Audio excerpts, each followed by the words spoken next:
뉴스 시작합니다. 저는 동정민입니다. 이재명 민주당 대표 공직선거법 1심에서 징역형 유죄가 선고됐습니다. 유죄냐 무죄냐 그리고 유죄일 경우 벌금 100만 원을 넘느냐가 관건이었습니다. 100만 원 이상 선고되면 이 대표는 의원직을 상실하고 다음 대선 출마가 금지되고 당은 보조금 434억 원을 반환해야 하죠. 그런데 오늘 1심에서 벌금형 수준을 넘어 징역 1년, 집행유예 2년형이 선고됐습니다. 이대로 확정되면 5년이 아니라 10년 차차기 대선까지 출마할 수 없습니다. 아직 2심, 3심이 남아있지만 1심 판결만으로도 정치권에 엄청난 후폭풍이 예상됩니다. 첫 소식 김지윤 기자입니다. 지지자들의 연호 속에 이재명 더불어민주당 대표가 차에서 내립니다. 먼저 법원에 온 민주당 의원들과 악수를 한 뒤 법정으로 향했습니다. 대표 4개의 재판 중에 첫 선고입니다. 한 말씀만 부탁드리겠습니다. 재판부는 오늘 이 대표 공직선거법 위반 혐의에 대해 징역 1년에 집행유예 2년을 선고했습니다. 이 대표가 대선 당선을 목적으로 허위 사실을 퍼뜨렸다고 인정한 겁니다. 재판부는 지난 대선 과정에서 이 대표가 선거에 영향을 줄 목적으로 허위 발언했는지를 설명했습니다. 백현동 식품연구원 부지 용도 변경이 국토부 협박 때문이라는 발언은 유죄가 선고됐습니다. 김문기 전 성남도시개발공사 개발 1처장을 몰랐다고 한 혐의에선 해외 골프를 같이 치지 않았다는 발언을 유죄로 봤습니다. 이 대표는 징역형이 선고된 직후 그대로 서서 한참 동안 재판부를 바라봤습니다. 법정을 나와서는 항소하겠다고 밝혔습니다. 기본적인 사실 인정부터 도저히 수긍하기 어려운 그런 결론입니다. 이 대표의 공직선거법 위반 혐의 1심 재판은 기소에서 선고까지 2년 2개월이 걸렸습니다. 1심 형량이 최종 확정되면 피선거권을 잃게 돼 국회의원직을 상실하고 차기 대선 출마도 어려워집니다. 채널A 뉴스 김지윤입니다. 1심 판결 내용 하나하나 짚어보겠습니다. 성남시장 시절 백현동 식품연구원 부지를 용도 변경해준 건 국토부 협박 때문이다라고 했었죠. 국정감사 때 했던 이 발언 1심 법원은 허위 사실이라고 봤습니다. 국토부 문서 그리고 공무원 진술들을 들어보니 그런 협박은 없었다는 겁니다. 김정근 기자입니다. 오늘 1심 재판부는 이재명 대표가 민주당 대선 후보로 선출된 지 열흘 뒤 했던 국정감사장 발언이 허위라고 판단했습니다. 국토부가 요청해서 한 일이고 공공기관 이전 특별법에 따라서 저희가 응할 수밖에 없는 그런 상황입니다. 이걸 가지고 만약에 안 해주면 직무유기 이런 걸 문제 삼겠다고 협박을 해서 성남시는 지난 2015년 옛 한국식품연구원 부지를 녹지에서 준주거지역으로 4단계 상승시켜 줬습니다. 용적률이 5배 상승해 대규모 아파트 단지가 들어선 배경이 됐습니다. 당시 성남시장이었던 이 대표가 특혜를 준 것 아니냐는 의혹이 제기됐는데 이 대표는 박근혜 정부 국토교통부가 용도 변경을 하라고 협박했다고 발언했습니다. 재판부는 이 발언이 허위 사실이라고 판단했습니다. 국토부가 백현동 용도 변경은 성남시가 알아서 자체 판단하라고 보낸 공문 등을 근거로 이 대표가 특혜 의혹을 회피하려는 목적의 거짓말을 했다고 결론 냈습니다. 이 대표나 성남시 직원들이 부담을 가졌을 수는 있지만 국토부가 협박을 하거나 강행하도록 한 사실이 없었다고 본 겁니다. 성남시 직원들이 법정에 나와 협박으로 느껴지지 않았다고 증언한 부분도 근거가 됐습니다. 채널A 뉴스 김정근입니다. 1심 재판부는 백현동 부지를 용도 변경해준 건 국토부 협박 때문이 아니라 이재명 성남시장 서명 보이시지요? 스스로 결정한 거라고 봤습니다. 이 판결은 별도의 이 대표 백현동 개발 특혜 의혹 사건 그 재판에도 영향을 미칠 수 있어 보입니다. 배두원 기자가 이어갑니다. 지난 대선 과정에서 성남시장 때 백현동 부지 용도 변경은 국토교통부 협박 때문이었다고 주장해온 이재명 대표. 성남시의 공공기관 이전을 하기 위해서 국토부가 요청을 했기 때문에 제가 계속 반려했고 나중에는 성남시의 최대한 이익을 확보하는 조건으로 국토부와 식품연구원이 요구하는 대로 하지만 법원은 백현동 용도 변경을 해준 건 이 대표의 결정이라고 판단했습니다. 백현동 부지에 대한 준주거지역 용도 변경은 성남시 자체 판단에 따른 것이라고 본 겁니다. 또 당시 성남시장인 이 대표 스스로 검토해 변경한 걸로 평가할 수 있다고 판시했습니다. 그동안 이 대표 측은 국토부가 수차례 공문을 보내 성남시를 압박했다고 주장했습니다. 하지만 재판부는 국토부가 성남시의 문의에 회신한 공문에 성남시가 판단해야 할 사항이라고 적혀있던 점에 주목했습니다. 이 대표는 지난해 10월 민간업자의 백현동 개발 사업권을 주고 아파트를 지을 수 있도록 특혜를 준 혐의로 기소돼 재판을 받고 있습니다. 이번 판결에서 용도 변경의 주체가 성남시와 이 대표라는 판단이 나오면서 백현동 특혜 의혹 재판에도 영향을 미칠 수 있다는 분석이 나옵니다. 채널A 뉴스 배두원입니다. 기소된 다른 발언 하나 더 있죠. 김문기 처장을 모른다고 했던 그 발언은 어떻게 판결이 났을까요? 자, 이 대표의 관련 발언 중 김 처장과 함께 쳤다는 골프는 사진이 조작됐다. 이 발언에 대해 1심 재판부가 유죄를 선고했습니다. 마치 골프를 안 친 것처럼 말했지만 쳤다는 겁니다. 이세아 기자입니다. 지난 대선을 앞두고 이재명 민주당 대표는 방송에 출연해 2015년 호주 출장 때 김문기 당시 성남도시개발공사 개발 1처장과 찍은 사진이 조작된 것이라고 주장했습니다. 이 대표가 김 처장과 골프를 친 증거라며 국민의힘이 공개한 사진이었는데 이 대표는 단체 사진에서 일부만 떼어낸 거라 조작이라고 한 겁니다. 4명 사진을 찍어가지고 마치 제가 골프를 친 것처럼 사진을 공개했던데 제가 확인을 해보니까 전체 우리 일행 단체 사진 중에 일부를 떼내가지고 이렇게 보여줬더군요. 조작한 거죠. 1심 재판부는 이 대표의 이 발언을 골프를 치지 않았다고 거짓말한 걸로 판단했습니다. 일반 유권자 입장에서 볼 때 사진이 조작됐다는 발언은 사진과 함께 제기된 의혹, 즉 김 처장과 골프를 쳤다는 의혹이 조작된 것과 같은 뜻으로 받아들일 수 있다고 본 겁니다. 이 대표 발언의 고의성도 인정했습니다. 공식 일정에서 벗어나 이 대표와 골프를 친 사람은 김문기와 유동규뿐이라 함께 골프 친 건 기억에 남을 만한 행위라고 했습니다. 이 대표가 골프 발언을 하기까지 기억을 환기할 기회나 시간이 충분했다고 보이는 점 등을 종합해 판단했다고 했습니다. 결국 유권자들의 판단에 영향을 미치려 허위 발언을 방송에 공표했다고 본 겁니다. 채널A 뉴스 이세아입니다. 하지만 성남시장 시절 김문기 모른다고 했던 이 발언에 대해서는 무죄라고 판단했습니다. 안다 모른다는 사실이 아니라 주관적인 평가라는 이재명 대표 측 논리가 어느 정도 통한 겁니다. 남영주 기자입니다. 이재명 더불어민주당 대표는 대선 후보 시절인 지난 2021년 고 김문기 성남도시개발공사 처장을 몰랐다고 발언해 거짓말 논란에 휩싸였습니다. 시장할 때는 이 사람의 존재를 몰랐다. 하위직 실무자인데 같이 갔으면 그 사람이 얼굴이야 제가 봤겠지만 그 사람이 이 사람인지를 여러분은 어떻게 압니까? 오늘 법원은 이 발언 부분은 공직선거법 위반으로 처벌할 수 없다고 봤습니다. 검찰은 이 대표가 김 씨와의 친분과 교유를 부인한 발언이라고 주장했지만 재판부는 이 발언만으론 김 전 처장과의 개인적인 친분까지 부인한 걸로 볼 수 없다고 판단했습니다. 공직선거법이 공표를 금지한 허위 사실의 목록에 누군가를 아는지에 대한 친분의 영역이 구체적으로 정해져 있지 않다고도 했습니다. 선거법은 후보자가 당선에 유리하도록 공표하면 처벌을 받는 허위 사실의 사례로 가족관계나 직업, 경력, 재산, 특정 단체 지지 여부 등을 들고 있습니다. 이들 목록의 특정인과의 친분은 명시적으로 포함돼 있지 않다는 겁니다. 어떤 사람을 모른다는 발언도 허위 사실 공표를 판단할 행위로 볼지에 대해 엄격한 판단이 필요하다는 게 재판부의 입장입니다. 채널A 뉴스 남영주입니다. 재판부는 오늘 이재명 대표가 대의민주주의의 본질을 훼손했다고 비판했습니다. 파급력이 큰 곳에서 허위 발언을 해 유권자가 잘못된 판단을 하게 했다는 겁니다.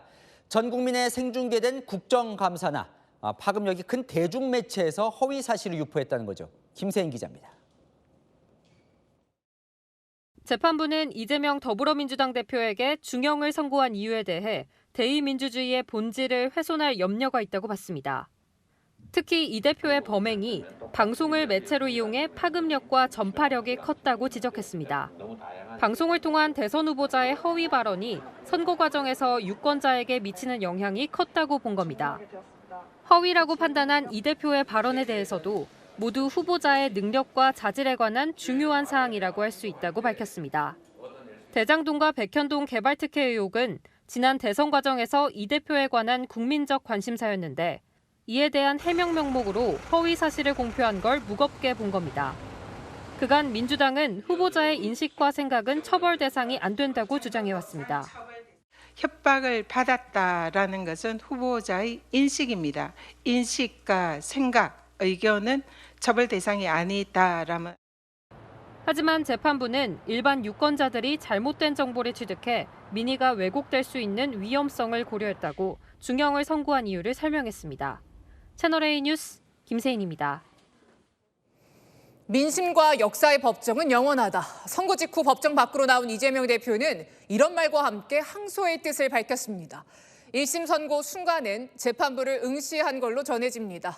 이상원 기자입니다. 굳은 표정으로 법정에서 걸어 나온 이재명 더불어민주당 대표. 민심을 들고 나왔습니다. 오늘의 이 장면도 대한민국 현대사의 한 장면이 될 것입니다. 현실의 법정은 아직 2번 더 남아있고, 그리고 민심과 역사의 법정은 영원합니다. 항소하게 될 것입니다. 1심 판단에 대해서는 기본적인 사실 인정부터 도저히 수긍하기 어려운 결론이라고 지적했습니다. 우리 국민 여러분께서도 상식과 정의에 입각해서 판단해 보시면 충분히 결론에 이르실 수 있을 것입니다. 당초 판결 후 긴 입장문을 준비했었지만 실제 입장문은 짧았습니다. 이 대표 측 관계자는 전혀 예상하지 못했다며 이 대표가 말한 것처럼 하루속히 항소를 준비할 것이라고 말했습니다. 이 대표 표정은 선고 전에는 다소 여유로운 편이었습니다. 법정에 도착할 때는 기다리고 있던 의원들과 악수를 하며 인사를 나눴습니다. 오전에 국회에서 열린 최고위원회의에서는 박찬대 원내대표와 웃으며 담소를 나눴습니다. 재판 결과 예상을 묻는 취재진 질의에도 여유로운 반응을 보였습니다. 선고 결과는 어떻게 예상하시나요? 법대로 하겠지요. 유죄도 각오하고 계십니까? 그게 됐습니다. 이 대표 측 핵심 관계자는 이 대표는 되치기로 살아온 사람이라며 경기도지사 시절에도 대법원에서 뒤집었다고 강조했습니다. 채널A 뉴스 이상원입니다. 1심 선고 형량이 확정된다면 이재명 대표는 향후 10년 동안 선거에 나올 수 없습니다. 더불어민주당은 지난 대선 때 보전받은 400억 원이 넘는 돈을 반환해야 합니다. 권경문 기자입니다. 1심에서 징역 1년에 집행유예 2년을 선고받은 이재명 더불어민주당 대표. 이 형량이 최종 확정되면 국회의원 직을 잃고 앞으로 10년 동안 공직선거에 출마할 수 없게 됩니다. 공직선거법은 100만 원 이상의 벌금형이 확정되면 5년간, 징역형의 집행유예를 선고받으면 10년간 피선거권을 박탈하도록 정하고 있습니다. 민주당의 유력 대선 주자인 이 대표가 2027년 대선에 출마할 수 없는 겁니다. 민주당도 이 대표가 후보로 출마한 2022년 대선 때 국가에서 보전받은 선거비용 434억 원을 반환해야 합니다. 대선 후보가 15% 넘는 득표를 하면 선거비용을 전액 국가가 보전해줍니다. 지금 민주당의 당사도 있고 민주당의 당 회계도 있으니까 434억 원 정상적이라면 납부를 해야 됩니다. 상급심의 판단을 받아봐야 하지만 이 대표 본인의 정치 생명은 물론 민주당도 큰 타격을 받을 수 있는 1심 결과가 나온 겁니다. 채널A 뉴스 권경문입니다. 이재명 대표의 재판은 앞으로도 더 남아 있습니다. 당장 열흘 뒤에는 이재명 대표의 위중교사 혐의 1심 선고가 예정돼 있습니다. 공태현 기자입니다. 굳은 표정으로 법정에서 나온 더불어민주당 이재명 대표. 열흘 뒤인 11월 25일 다시 서초동 서울중앙지법에 나와야 합니다. 위증교사 혐의 1심 선고가 예정돼 있기 때문입니다. 이 대표는 전 성남시장 수행비서 김모 씨에게 검사 사칭 사건 관련 선거법 재판에서 자신에게 유리한 방향으로 거짓 증언해달라고 요구한 혐의를 받습니다. 녹취록도 검찰이 편집 조작하고 중요한 증거도 숨기거나 왜곡하고 없는 사실을 만들어서 억지로 만든 사건입니다. 지난해 구속영장 심사 때 영장 판사가 혐의가 소명된다고 했던 만큼 검찰도 징역 3년을 구형했습니다. 위증교사 혐의는 금고 이상의 형이 확정될 경우 5년간 피선거권을 잃습니다. 검찰은 지난 6년간 위증교사 사범 10명 중 9명이 집행유예 포함 실형을 받았다고 설명했습니다. 사실상 무죄 아니면 실형 가능성이 높은 상황입니다. 문제는 사법 리스크가 이게 끝이 아니란 겁니다. 현재 이 대표는 4개의 재판을 받고 있는데 대장동 백현동 개발 비리 성남FC의 불법 후원금 수수 재판에다 쌍방울 대북송금 대납까지 줄줄이 대기 중입니다. 여기에 경기도 법인카드 유용 혐의를 수사하는 수원지검이 이 대표 기소도 검토 중이라 재판은 더 늘어날 수도 있습니다. 채널A 뉴스 공태현입니다. 오늘 판결 직후 법원 밖에서는 환호와 탄식이 엇갈렸습니다. 우려했던 물리적 충돌은 없었지만 이 대표에게 신발을 던진 남성이 체포됐습니다. 배준석 기자입니다. 이재명은 무죄다! 이재명 구속! 온종일 양분돼 갈라져 있던 법원 밖 집회 현장. 재판부가 이재명 대표에게 의원직 상실령을 선고하자 집회 현장의 희비도 엇갈렸습니다. 비판 집회 쪽에선 환호성을 지르며 기뻐합니다. 정말 그동안에 이 밥 먹은 거, 체한 거 싹 내려가는 기분이고 기분 너무너무 좋아요. 이 모든 분들 다 똑같은 마음일 거예요. 반면에 이 대표 지지자들은 고성을 지르거나 눈물을 흘리며 참담한 심정을 감추지 못합니다. 한 지지자는 실신해 응급처치 후 구급차로 이송되기도 했습니다.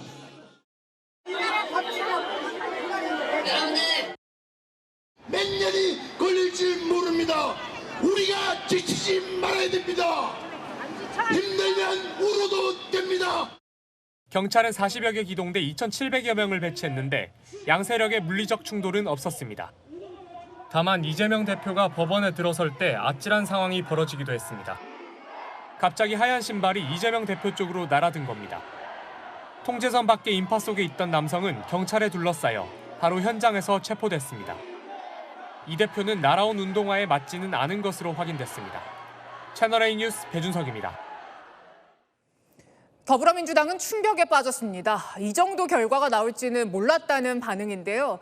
민주당은 긴급회의를 열었습니다. 국회 연결합니다. 김유빈 기자, 이재명 대표는 지금 어디서 뭐 하고 있습니까? 네, 이재명 대표 1심 선고를 마치고 국회를 찾았다가 방금 자택으로 향했습니다.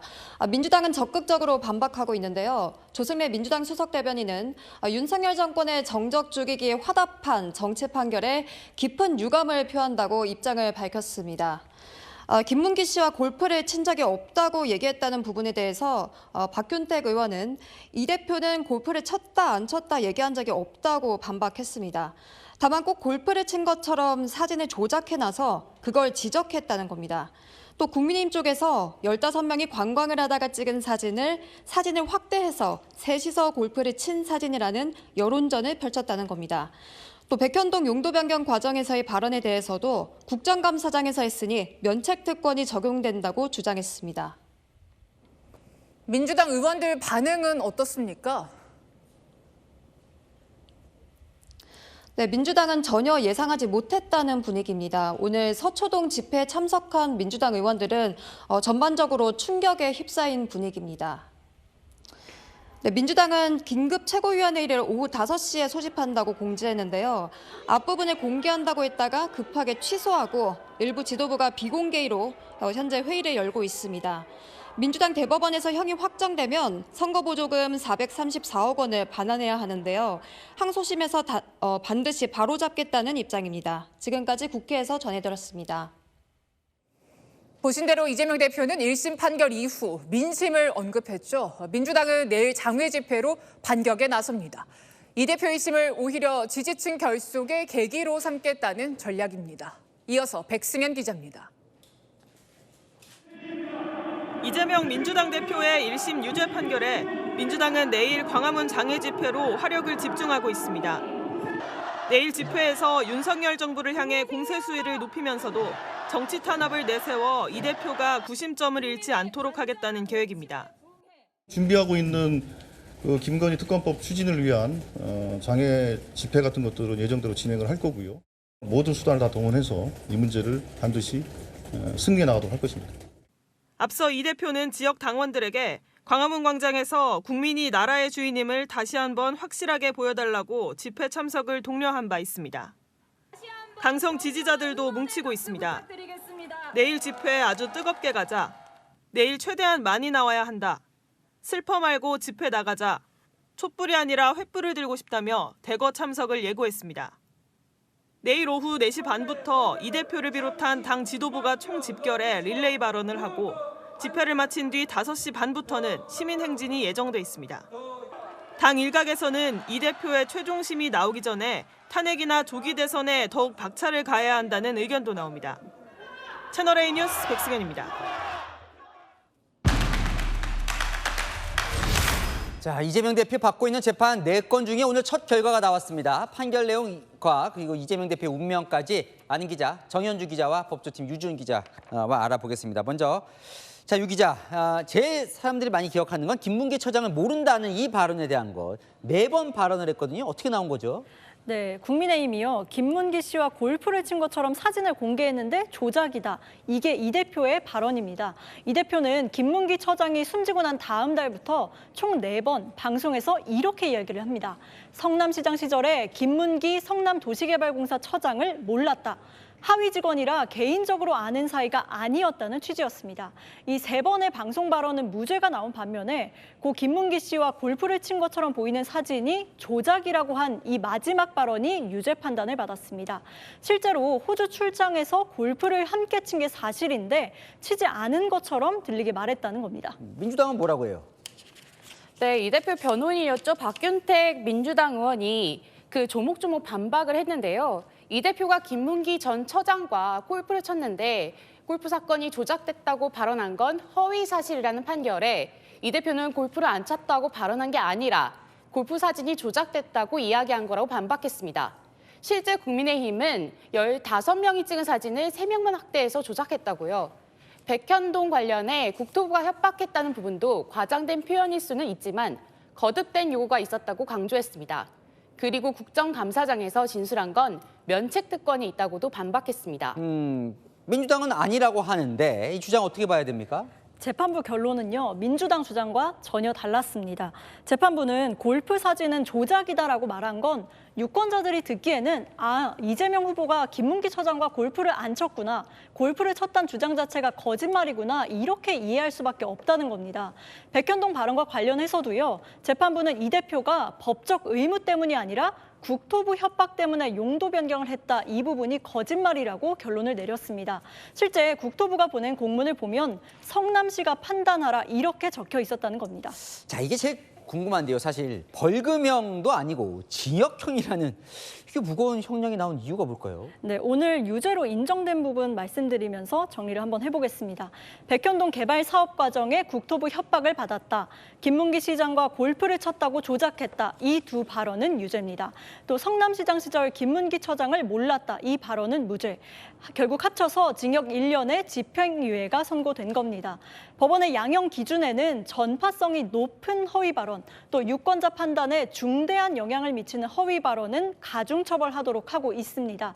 재판부는 이 대표 발언이 대장동, 백현동 개발 의혹과 관련해서 유권자들 선택에 영향을 미치는 발언이었고 이게 특히나 방송 매체에서 한 말이라 더 많은 사람들에게 퍼졌다고 판단했습니다. 자, 이 대표 1심 징역형이 나왔어요. 그다음에 어떻게 되는 건지 많은 사람들이 궁금해하는데 이 대법원에서 이대로 확정이 되면 차기 대선 출마가 불가능해진단 말이죠? 네, 그렇습니다. 선거법 위반 시 1심은 6개월, 2심과 3심은 각각 선고된 날부터 3개월 이내에 끝마쳐야 합니다. 대법원 확정까지 6개월 남은 거죠. 6개월 후에 이대로 확정되면 10년 동안 대선 출마가 불가능합니다.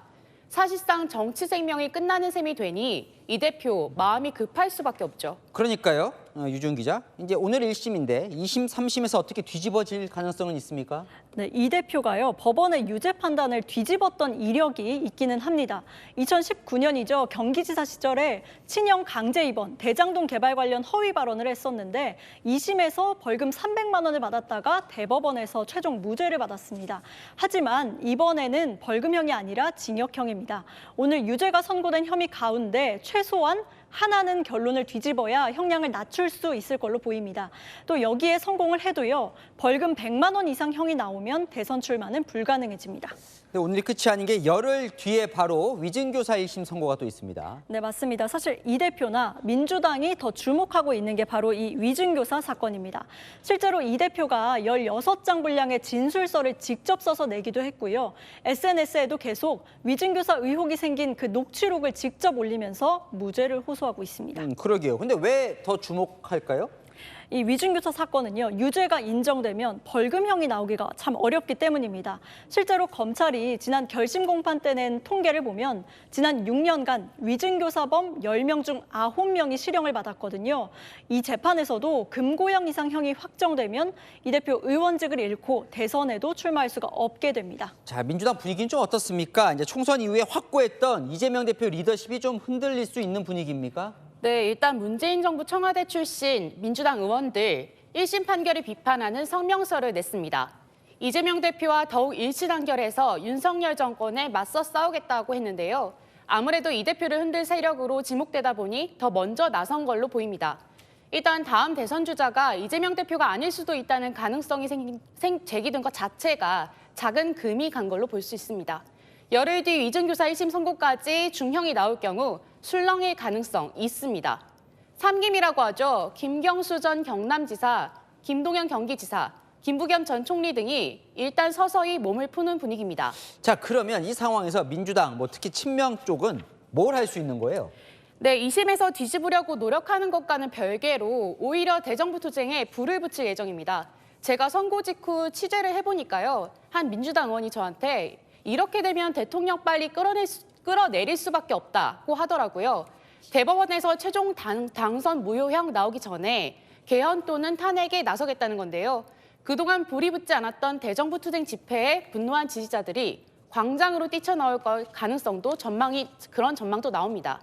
당장 내일 집회가 주목되고요.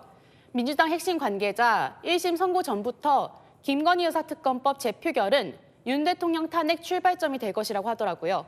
그동안 공식 입장은 아니라며 탄핵에 조심스러웠던 민주당, 탄핵 시계를 당길 수도 있을 것 같습니다. 요동이 칠 것 같아요. 네, 아는 기자 정현주, 유준 기자와 살펴봤습니다. 다음 소식입니다. 오늘 새벽 명태균 씨와 김영선 전 의원이 모두 구속됐습니다. 명 씨가 다른 사람이 개통한 선불 전화기로 이준석 의원과 연락을 한 통화 기록이 결정타가 됐습니다. 증거 인멸 가능성이 있다는 거죠.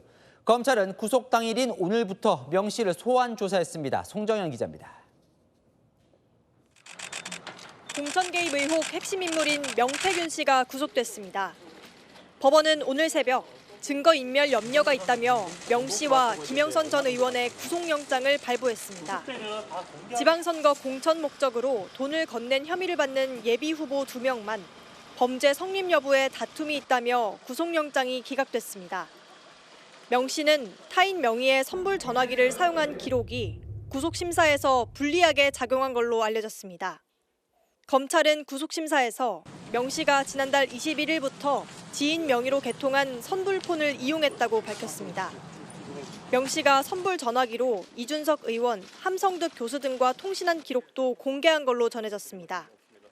명 씨는 휴대전화 압수 이후 지인, 가족과 통화하기 어려워서 개통했다는 취지로 항변했습니다. 구속심사에서 5살 막내딸이 아빠가 없으면 잠을 못 잔다고 호소했지만 받아들여지지 않았습니다. 검찰은 구속영장이 발부된 지 하루도 지나지 않아 이곳 창원지검으로 명 씨를 불러 조사를 이어갔습니다. 오늘 소환조사에선 김 전 의원이 명 씨에게 건넨 7,600만 원이 보궐선거 공천과 연관이 있었는지를 집중 추궁한 걸로 전해집니다. 명 씨는 빌린 돈이란 입장을 고수하고 있습니다.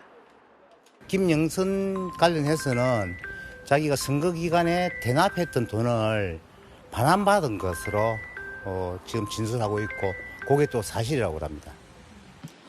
명 씨 측은 구속 적부심을 청구하는 방안도 검토하고 있습니다. 채널A 뉴스 송정현입니다.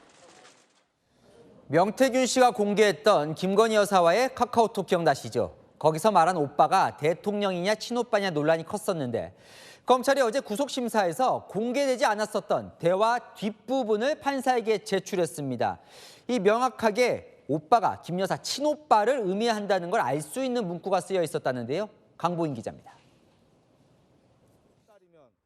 지난달 15일 명태균 씨가 자신의 SNS에 올린 김건희 여사와의 카카오톡 대화입니다. 김 여사가 오빠에 대해서 철없이 떠든다, 무식하다고 표현한 뒤 명 선생님의 식견이 가장 탁월하다고 말하며 대화가 마무리된 듯 보입니다. 곧바로 오빠가 윤석열 대통령을 가리키는 것 아니냐는 관측이 나왔습니다. 검찰은 어제 열린 명 씨 구속심사에서 이 대화 내용을 영장 전담 판사에게 보여줬습니다. 기존에 공개되지 않았던 대화의 뒷부분까지 추가로 공개했습니다. 오빠가 윤 총장님을 워낙 걱정하셔서 저는 괜찮습니다라고 명 씨가 발언하는 내용입니다. 오빠가 윤석열 대통령과 같은 문장에 등장해 윤 대통령과 다른 사람인 걸로 보이는 맥락의 대화입니다.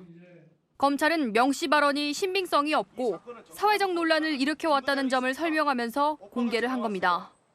명 씨가 SNS에 대화를 올린 뒤 대통령실은 친오빠라고 해명했지만 혼란은 계속됐습니다. 이 대화에서 오빠는 누가 봐도 윤석열 대통령으로 이해되지 않습니까? 명 씨도 일부 언론에는 오빠가 윤 대통령이라고 했다가 다른 언론에는 친오빠가 맞다고 말을 바꾸기도 했습니다. 채널A 뉴스 강보인입니다. 이준석 의원은 윤석열 대통령의 공천 개입 의혹을 제기했습니다. 2022년 선거 당시 강서구청장, 포항시장, 성남 분당갑 3곳 공천과 관련해 대통령 전화를 받았다는 겁니다. 친윤계는 괴담 수준이라고 일축하면서도 전화를 했더라도 문제가 없다고 반박했습니다. 조민기 기자 보도 보시고 당시 무슨 일이 있었는지, 문제가 정말 되는 건지 아는 기자와 살펴보겠습니다. 2022년 지방선거 당시 국민의힘 대표였던 이준석 개혁신당 의원. 윤석열 대통령이 서울 강서구청장과 포항시장, 성남 분당갑 3곳 공천에 개입했다고 밝혔습니다.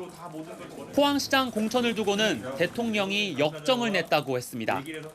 근데 대통령 당선이 저한테 뭐 이렇게 해가지고 역정을 내면서 얘기하는 상황은 저는 굉장히 이례적이고, 아니 대표님 그거 뭐 원래 그 공천이라는 거는 그 뭐 당협위원장하고 이런 거 의견 들어가줘야 되는 거 아닙니까? 이러면서 이렇게 저한테 얘기했는데, 당시 윤 대통령이 공천을 요구한 후보는 결국 경선 과정에서 현 이강덕 시장에 패했습니다. 강서구청장 공천에는 김태우 전 검찰 수사관 공천을 요구했다고 주장했습니다. 아니 뭐 그 사람들이 맨날 내가 되는 사람 저거 지고 이러면 민주당 돕는 일 아닙니까? 뭐 이러면서 사람을 보고 인별로 구체적인 개입을 하는구나, 그런 생각을 했고. 그래. 김 전 수사관은 공천받아 당선됐습니다.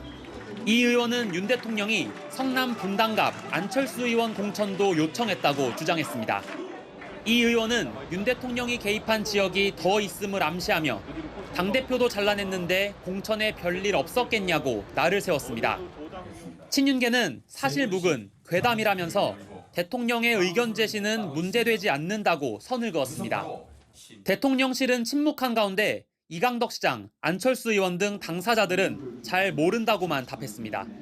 채널A 뉴스 조민기입니다. 네, 아는 기자 정치부 이세진 기자 나와 있습니다. 궁금합니다. 이준석 의원이 국민의힘 대표 시절의 일이에요. 대통령이 전화를 해서 구체적으로 공천에 개입했다고 지금 폭로한 거예요. 네, 지역도 정확히 언급을 했고요. 윤 대통령이 뭐라고 말했는지도 아주 구체적으로 밝혔습니다. 지난 2022년 6월이죠. 윤 대통령 취임 뒤 처음 치러진 선거로 지방선거와 국회의원 보궐선거가 함께 치러졌죠. 당시 대통령이 공천에 관여한 정황이 있다고 거론한 지역만 6곳입니다.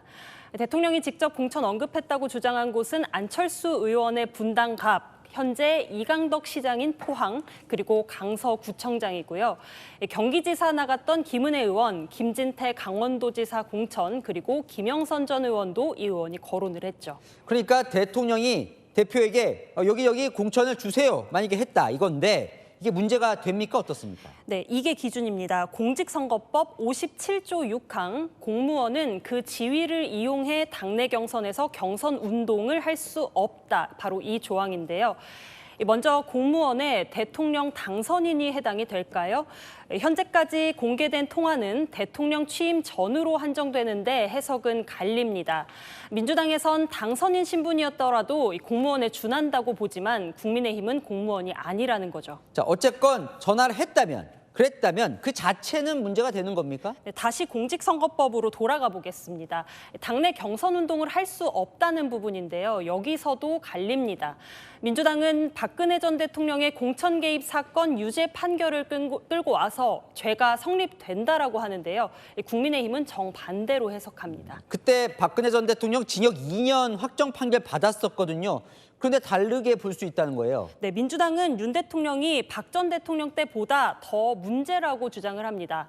박 전 대통령은 청와대를 통해서 개입을 했는데도 2년 선고를 받았고 윤 대통령은 본인이 직접 나섰으니 명백한 불법 탄핵 사유가 된다고요. 그리고 근거가 되는 대통령 육성 녹취도 있다는 거죠.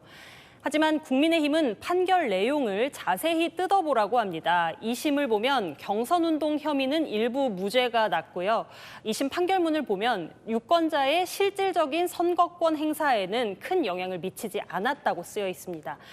그리고 박 전 대통령 지시를 받고 공천 개입했다고 기소된 당시 현기환 정무수석은 대법원 무죄를 받았다고요. 그래서 뭘까요? 진짜 뭐 다른 겁니까? 네, 그래서 박 전 대통령이 유죄를 받은 행위가 뭔지 제가 찾아봤는데요. 선거 기획이라고 표현된 부분이 있습니다. 여론조사를 실시하고 친박 리스트를 작성하고 또 지지율이 잘 안 오르는 친박 후보들의 연설까지 도와줬다고 쓰여 있습니다. 친윤계는 윤 대통령이 설령 누구를 공천 주라 말라 당대표에게 전화를 했더라도 유권자에게 직접 영향을 주는 게 아니다. 이건 기획은 아니지 않냐는 거죠. 친윤 의원도 저에게 공천에 대해 단순히 의견을 제시한 것이고 관행적으로 이뤄지는 일이다. 이걸 처벌하는 조항도 없다. 이렇게 얘기하더라고요. 대통령이 전화를 했더라도 문제될 게 없을 수 있다라는 거군요. 이준석 의원은 왜 자꾸 공개하는 겁니까? 네, 친윤 진영에서는 명태균 씨의 의혹 폭로 이후에 이 의원에게만 쏟아졌던 화살을 윤 대통령에게 돌리려는 거 아니냐라고 의심합니다. 국민의힘 지도부는 일단 전모가 파악되기 전까지는 지켜봐야 한다고 말을 아끼는 중이고요. 박 전 대통령 수사를 윤석열 당시 서울중앙지검장 그리고 한동훈 3차장 검사가 주도를 했기 때문에 이 화살이 어디로 튈지 주목하면서 지켜보는 분위기입니다. 네, 잘 들었습니다. 아는 기자 이세진 기자였습니다. 윤석열 대통령이 남미 순방 첫 방문지인 페루에 도착했습니다. 잠시 후 첫 일정이 시작되는데 2년 만에 시진핑 중국 국가주석과 한중 양자 회담이 열립니다. 이번 순방 기간 미국, 일본 정상과도 릴레이 회담을 가지는 숨가쁜 외교 일정이 시작되는 겁니다. 페루 리마에서 조영민 기자가 보도합니다. 윤석열 대통령이 레드카펫 위에 오르자 의장대가 일제히 경례합니다. 윤 대통령이 남미 순방 첫 방문지인 페루의 수도 리마에 도착했습니다. 첫 일정으로 잠시 뒤 시진핑 중국 국가주석과의 양자 회담이 열립니다. 2년 만의 회담입니다. 우리 정부는 중국과 긴밀하게 소통하면서 中韩是搬不走的近邻，也是分不开的合作伙伴。 한중 회담에 이어 한미일 정상회의도 1년 만에 열립니다. 이시바 시게루 일본 총리 취임 후 첫 한미일 정상회의입니다. 이어 별도로 조 바이든 미 대통령과의 한미 정상회담, 한일 간의 별도 양자회담도 진행합니다. 릴레이 회담의 핵심 의제는 러북 군사협력에 대한 공동 대응이 될 전망입니다. 대통령실은 오늘 공식적으로 우크라이나 동부 전선에서 북한군이 적극 참여하는 전투가 시작됐다고 밝혔습니다. 대통령실 고위 관계자는 우크라이나를 어떻게 지원할지 우방국과 다음 대책을 논의하고 결정할 것이라고 밝혔습니다. 이곳 리마에는 에이펙 21개국 정상이 함께 와 있습니다. 윤 대통령은 에이펙 정상회의에서 북러 군사협력 중단을 강조할 예정입니다. 페루 리마에서 채널A 뉴스 조용민입니다. 네, 성혜란 기자와 열왕야랑 시작합니다. 첫 번째 주제 보겠습니다. 대통령이 활을 쏘고 있는데요. 어디에 명중했습니까? 네, 윤 대통령이 쏜 화살이 명중한 곳 바로 TK 대구 경북 지역입니다. 지난주 대통령 지지율 17%까지 떨어지면서 대통령실 충격에 빠졌죠.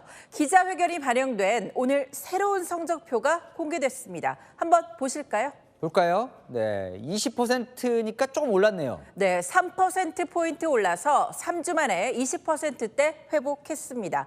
자, 지역별로 어디가 오르고 떨어졌는지 볼까요? 한 곳이 눈에 들어오네요. 네, 바로 대구, 경북이죠. 다른 곳은 1에서 2%포인트 오르거나 내렸는데 TK만 14%포인트 오른 37% 기록한 거죠. 지난주 TK 맞춤형 대국민 담화가 먹혀 들어갔다는 평이 나옵니다. 대구 경북 지역의 절대적인 지지가 저를 이렇게 만든 것이 아닌가. 얼마나 아꼈으면 얼마나 실망이 크시겠나. 사랑하는 대구 시민 여러분, 제가 감사합니다. 시민 여러분.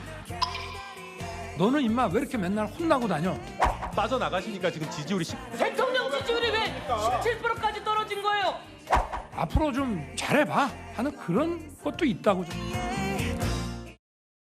뭐 대구 경북 37%면 엄청 높은 건 아니지만 어쨌건 우리가 뽑은 대통령인데 너무 떨어졌다 뭐 이런 심리일까요? 네, 찾아보니까 대통령뿐 아니라 측근들도 한 마음으로 TK 구애 작전을 펼쳤더라고요. 안녕하세요.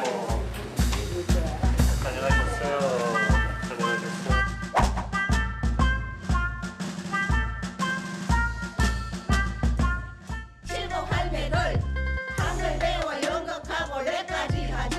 서울에 있는 총리 동상을 만나러 간다는 설렘으로 이렇게 도와주셔서 정말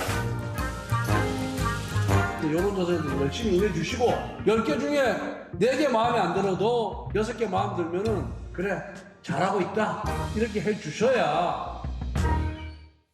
네, 다음 주제 보겠습니다. 이재명 대표, 김혜경 씨를 향한 이 사랑한다 편지가 화제였죠. 네, 오늘 1심에서 징역형 선고받으면서 위기에 처했죠. 이 대표가 어제 아내의 선고를 앞두고 썼던 절절한 사랑글, 아내의 마음과 재판부의 마음을 동시에 잡으려다 실패로 돌아갔다는 해석이 나온 겁니다.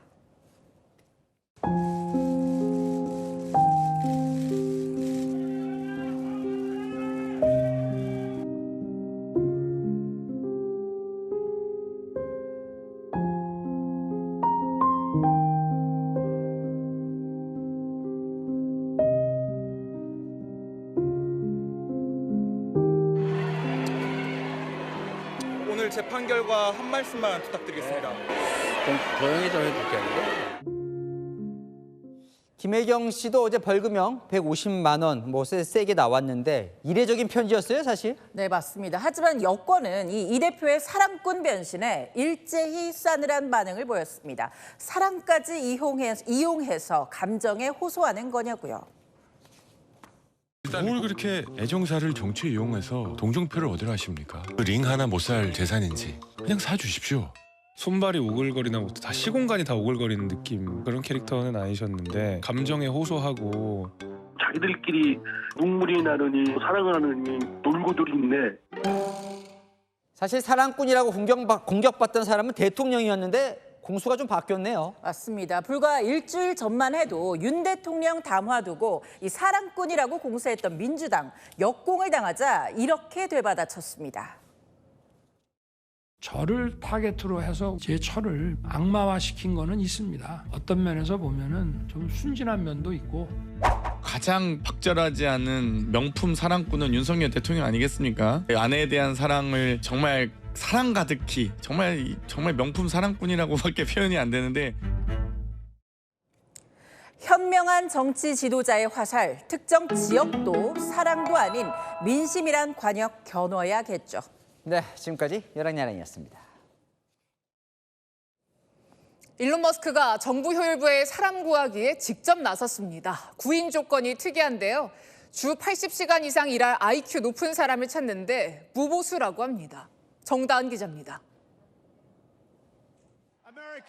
도널드 트럼프 미국 대통령 당선인의 차기 행정부에서 정부 효율부 수장을 맡게 된 일론 머스크 테슬라 최고 경영자. 트럼프가 현지 시각 어제 소셜미디어에 구인 공고를 올렸습니다. 매주 80시간 이상 비용 삭감 업무를 맡을 작은 정부 혁명가를 찾는다며 IQ가 높은 사람을 뽑겠다는 내용입니다. 머스크는 실제로 이 일은 적을 많이 만들 수 있고 보상도 없다고 설명했습니다. 그동안 머스크는 연방 예산을 3분의 2로 대폭 삭감할 수 있다고 주장해왔는데 이를 위해 구인을 시작한 걸로 보입니다. Your money is being wasted and the Department of Government Efficiency is going to fix that. 특히 월가보다 긴 주 80시간의 노동에 보수도 없는 데다가 이력서도 최소 $8, 우리 돈 11,000원을 결제해야 하는 유료 계정으로 접수를 받는 등 논란도 없지 않지만 보상보다 열정을 보여달라는 머스크의 취지에 공감하는 반응도 적지 않은 걸로 나타났습니다. 이런 가운데 뉴욕타임스는 머스크가 최근 주 유엔 이란 대사를 직접 만났다고 보도했습니다. 규제 철폐 분야뿐 아니라 외교 분야까지 트럼프 2기 출범 전부터 활동 반경을 넓히고 있다는 해석이 나옵니다. 채널A 뉴스 정다은입니다. 투자의 귀재 워런 버핏, 최근 애플 주식을 대거 팔았죠. 그 대신 어디에 투자할까 관심이 쏠렸는데요. 피자 업체 지분을 새로 사들였습니다. 어떤 이유일까요? 장호림 기자입니다. 워런 버핏이 운영하는 버크셔 해서웨이가 최근 피자 소매 업체와 수영장 장비 업체에 주식을 샀다고 공시했습니다. 지난 3분기 도미노 피자의 주식 130만 주를 5억 5천만 달러, 우리 돈으로 7,695억 원에 사들였습니다. 도미노 피자 전체 지분의 3.6%에 해당합니다. 또 수영장 장비 업체 풀 코퍼레이션 지분 1%를 2,100억 원 상당에 매입했습니다. 워런 버핏이 그간 애플과 뱅크 오브 아메리카 등 주식을 대거 팔아 현금화에 몰두했던 만큼 투자 배경에 관심이 쏠리고 있습니다. 3분기에만 360억 달러 주식을 매도했고 현금 보유액이 3,252억 달러로 사상 최고치를 경신했습니다. 버핏은 앞서 주주들에게 보낸 서한에서 위험이 거의 없고 큰 돈을 벌 수 있다고 생각되지 않는 한 주식을 사지 않을 것이라고 강조하기로 했습니다. 전문가들은 이번 매수는 버핏이 미국 내수 시장을 긍정적으로 평가했기 때문으로 분석합니다. 전형적인 미국 내수 종목을 샀다는 소리거든요. 지금 얘기가 나오고 있는 AI나 아니면은 트럼프 관련된 수혜 업종에 대해서는 약간 과대평가가 돼 있다라고 판단을 내리는 것 같아요. 올해 강세장에서 소외됐던 두 기업은 버핏의 투자 소식에 시간의 거래에서 7% 안팎으로 급등했습니다. 채널A 뉴스 장호림입니다. 김정은 북한 국무위원장이 자폭 무인기 성능 시험 현장을 찾았습니다. 하루빨리 생산 체계를 구축해서 대량 생산을 하라고 지시했는데요. 최수연 기자입니다. 흰색 자폭형 공격 무인기로 추정되는 물체가 승용차 위로 꽂히자 불길이 치솟습니다. 또 다른 무인기는 전차 모형을 그대로 타격합니다. 북한이 어제 자폭형 공격 무인기 성능 시험을 실시했다며 현장 사진을 공개했습니다. 무인기는 형태나 기종 등을 알아볼 수 없도록 모자이크 형태로 처리해 공개했습니다. 김정은 국무위원장도 참관했습니다. 김 위원장의 무인기 성능 시험 현장 방문은 올해 8월 이후 석 달 만입니다. 김정은 동지께서는 새로 개발된 무인기들의 전술 기술적 특성과 재원에 만족을 표시하시면서 노동신문은 김 위원장이 하루빨리 자폭 무인기의 생산 체계를 구축하고 본격적인 대량 생산에 들어가야 한다고 지시했다고 보도했습니다. 특히 무인기 성능 시험 주체가 지난 8월 방문 때와 달라졌는데 북한이 무인기 분야를 특화시키기 위해 독립 조직을 만들었다는 분석이 나옵니다. 무인항공기술연합체라는 것을 통해서 연구소와 기업소들을 모아서 자폭 드론들을 앞으로 양산을 하고 적극 활용하겠다라는 뜻으로 볼 수 있습니다. 전문가들은 북한이 러시아로부터 무인기 기술을 이전받아 러시아나 다른 나라에 판매하려는 의도로 보인다고 보고 있습니다. 일각에서는 북한이 우크라이나 전쟁에서 쌓은 실전 경험을 향후 무인기 운용에 결합해 한반도를 위협할 수 있다는 우려도 제기되고 있습니다. CLA 뉴스 최선입니다. 수능이 끝난 지 하루 만에 전국 의대생 대표들이 한자리에 모였습니다. 증원 백지화 없이는 복학하지 않겠다고 다시 한번 결의했는데 의대 입시 설명회는 붐볐습니다. 이다혜 기자입니다. 전국 40개 의대 학생회장과 학년별 대표들이 한자리에 모였습니다. 지난 2월 의정 갈등 이후 의대생 단체가 총회를 연 건 이번이 처음입니다. 7시간 넘는 마라톤 논의 끝에 대정부 투쟁을 이어가기로 했습니다. 협회는 2025학년도 협회의 행보를 대정부 요구한 관철을 향한 투쟁의 진행으로 결정했습니다. 대정부 요구안인 내년도 의대 증원 백지화 등 정부의 태도 변화 없이는 학교로 복귀하지 않겠다고 결의한 겁니다. 이에 반대한 의대생 대표는 투표 참여 269명 중 단 한 명도 없었습니다. 박형욱 대한의사협회 신임 비대위원장도 다음 주 출범할 비대위에서 이러한 의대생들의 우려를 최우선으로 존중하겠다는 입장입니다. 적반하장인 거죠. 이런 휴학하는 학생들까지 합쳐서 교육이 가능한지 점검해 봐야 돼요. 비슷한 시각 입시 설명회에는 예비 의대생들이 대거 참석했습니다. 3,000석 자리가 꽉 찰 정도입니다. 의대 모집 인원은 늘어났지만 수능이 평이하게 출제되면서 지원 전략이 더 중요해진 겁니다. 증원 덕분에 조금 더 높은 수준으로 기대를 갖고 지원할 수 있었던 건 있던 것 같습니다. 주요 의대 합격 점수가 2점 정도 올라가겠지만 중복 합격이 늘며 실제 합격선은 낮아질 거란 전망이 나옵니다. 채널A 뉴스 이다혜입니다. 세계 최초로 풀코스 마라톤에 도전하고 있는 로봇이 있습니다. 카이스트가 만든 4발 로봇인데요. 임종민 기자가 보도합니다. 모래를 사방으로 휘날리며 힘차게 해변가를 질주하는 4발 로봇. 카이스트 연구진이 개발한 라이보2입니다. 모래나 산악지형 같은 험지에서도 안정적으로 달릴 수 있는 점이 강점으로 꼽힙니다. 이 4발 로봇이 지난 9월에는 세계 최초로 마라톤 대회에 참가했습니다. 오늘 로봇은 42.15km 풀코스 참가했다고 합니다. 단 한 점 더 나갑니다. 예상보다 빠른 속도에 감탄이 나옵니다. 당시 도전은 37km 지점에서 방전돼 실패했습니다. 이에 1회 충전에 67km를 뛸 수 있도록 개선해 오는 17일 풀코스 완주에 재도전한다는 계획입니다. 몸통 내에 그 기구적인 배치를 효율화해가지고 배터리 용량을 한 33% 정도. 연구진은 향후 도심 순찰이나 재난 상황에서의 상용화를 기대하고 있습니다. 채널A 뉴스 임종민입니다. 네, 헤어진 연인을 다시 만나게 해준다는 일명 재회 컨설팅 들어보셨습니까? 마음이 떠난 전 연인도 되찾게 해주겠다며 많게는 수백만 원씩 받는다는데요. 현장 카메라 광민경 기자입니다. 연인과 덕수궁 돌담길을 걸으면 이별한다는 속설이 있죠. 헤어진 연인을 차마 잊지 못한 사람들이 재회를 하기 위해서 찾는 곳이 있다고 합니다. 현장으로 가보겠습니다.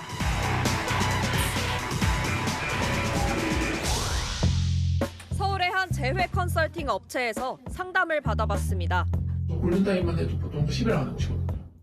첫 만남부터 이별 후 상황까지 세세하게 묻더니 업체의 밀착 관리를 추천합니다. 멘트 보내는 시간을 하나하나를 같이 가야 되고 선생님 저 이렇게 답장 왔어요. 어떻게 해야 돼요? 아침이든 밤이든 새벽이든 선생님한테 바로 SOS 쳐야 돼요. 남자친구 만나러 가는데 너무 긴장돼서 연습은 선생님 얼굴 보면서 하고 싶어요. 그럼 대면 상담 잡을 수 있어요. 직접 상담받은 4곳 모두 연락 주기부터 SNS에 올릴 사진까지 지정해줬습니다. 너무 이렇게 가까이 가도 안 되고 너무 멀어져도 안 되고 인공지능처럼 빙빙 쳤어요. 그러면서 한 달에 2개 정도 마세요. 먼저 연락 안 했습니다. 이 본인의 첫 번째 전략 내용은 전시회 혹은 좋은 식당 그런 데 가서 찍어 올린다고요. 편지를 대필해주기도 합니다. 헤어진 연인에게 편지를 써보라는 컨설팅을 받았는데요. 먼저 이별 당시 상황에 대한 아쉬움을 표현하면서 상대방을 공감하고 인정해준 뒤 언제든 좋으니 다시 연락달라는 말을 남기라고 조언해줬습니다. 컨설팅 가격은 부르는 게 값. 1년 상담은 450만 원, 650만 원 이렇게까지 뛰어요. 4주랑 상담 400건, 이거는 99만 원 이렇게 들어가고. 그럼에도 간절한 마음에 선뜻 지갑을 엽니다.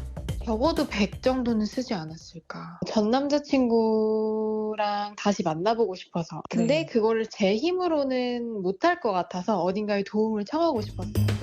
대부분 성과 없이 돈만 날립니다.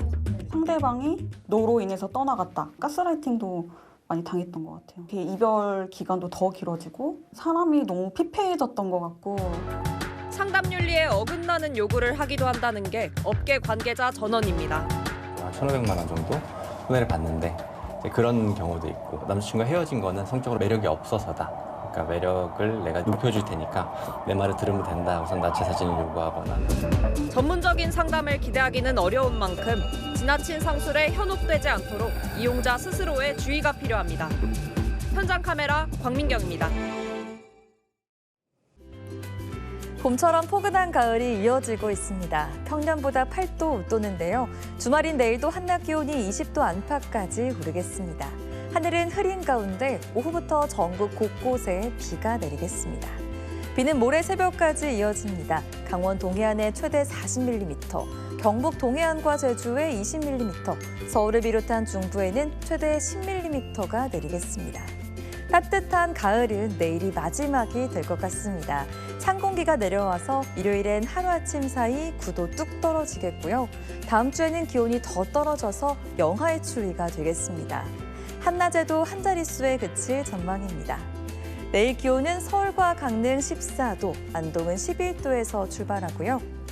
목포 15도, 부산 17도, 제주는 19도에서 시작돼 기온이 더 높겠습니다. 아침까지 내륙에 안개가 짙겠습니다. 다음 주 월요일 강원 영동에는 눈비가 내릴 전망입니다. 날씨였습니다. 이재명 대표 1심 유죄 선고가 나오자마자 야당은 사법살인이라고 반발하고 여당은 압력에 굴하지 않는 판결이라고 지켜세웁니다. 사법 판결을 정치적으로 해석하는 거죠. 이런 정치도 문제지만 이 민감한 사건마다 편파 기소니 재판 지연이니 이런 논란을 방치해온 우리 사법기관도 불신을 자초한 책임에서 자유롭진 않습니다. 2심, 3심까지 갈 수도 있는 이번 재판을 신뢰받는 계기로 삼기 바랍니다. 마침표 찍겠습니다. 동경을 잃은 법치 뉴스에 마칩니다. 감사합니다.